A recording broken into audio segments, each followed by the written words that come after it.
Well, the YouTube, another mapping. Henry Bedard Jr., 15-year-old boy, brutally murdered back in 1974. And, oh man, get some things that I just want to need. I gotta bite my tongue. Bite my tongue. Some things out there that I gotta bite my tongue. Hopefully something evolves from, me updating stuff and putting stuff in my own perspective. But I just wanted to show, now that I had an article come up literally showing the address of Henry Bedard Jr. and where he actually lived. And as you can see, I got a mapping down here of a line, which I want to say has got to be a good almost a mile or less, maybe a quarter of a mile. Want to go down and mark it off to how you ever do inches on a friggin' or miles on a map is I'm just not good with that, but never good in math for anything. But as you can see, this first circle is the DPW yard. This is actually where Henry Bedard took his last walk. It's tough to say where the CVS was, but damn, this kid got around.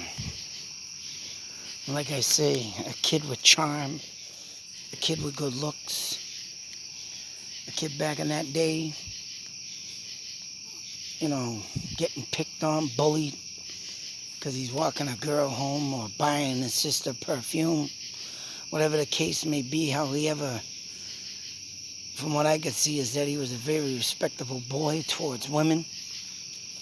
I'm sure I could get backed up by family and friends on that, even though I never met him. But like I say, a face in a picture says 1,000 words.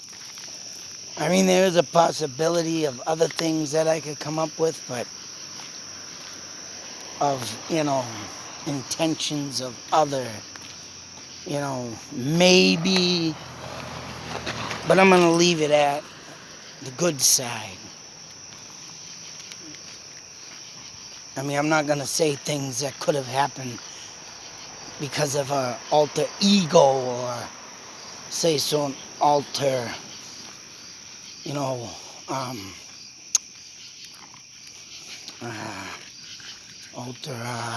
damn it.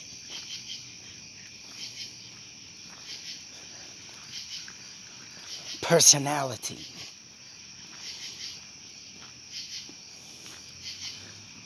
But from what I hear and from what I can go on by what, the old girlfriend said in the Chronicles, and,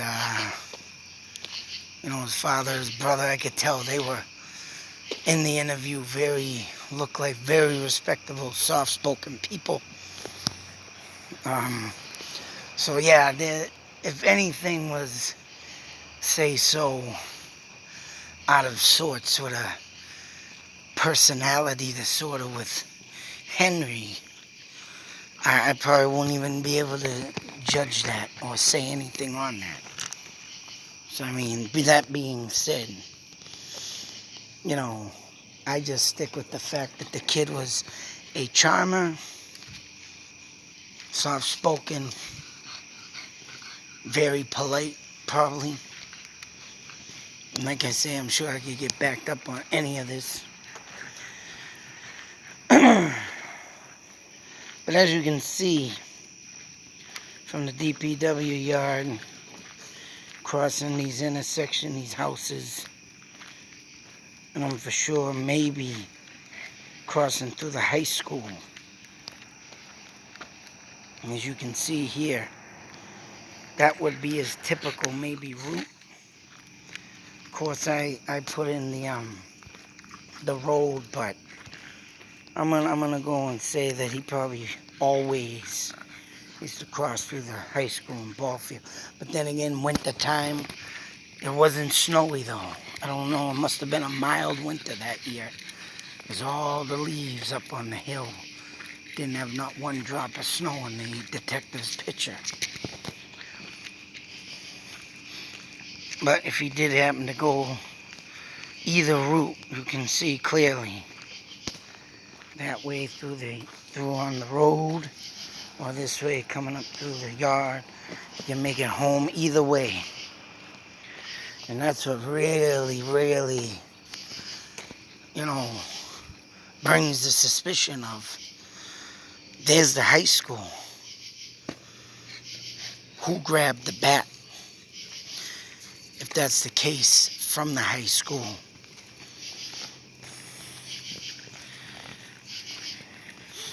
So that can almost mean that day that Henry first started out, his journey to go to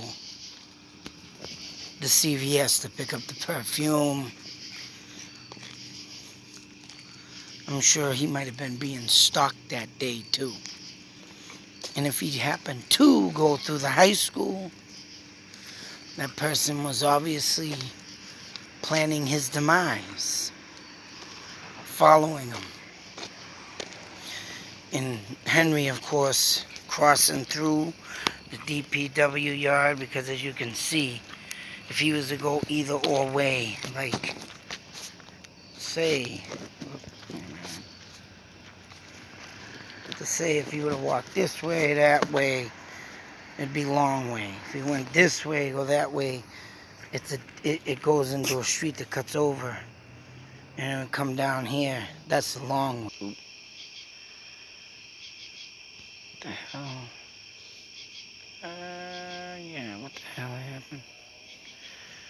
What this world used to be, sick, demented, used to be, still is, and always will be, sick and demented. Remember that. You're not safe nowhere. Always keep your eyes peeled out.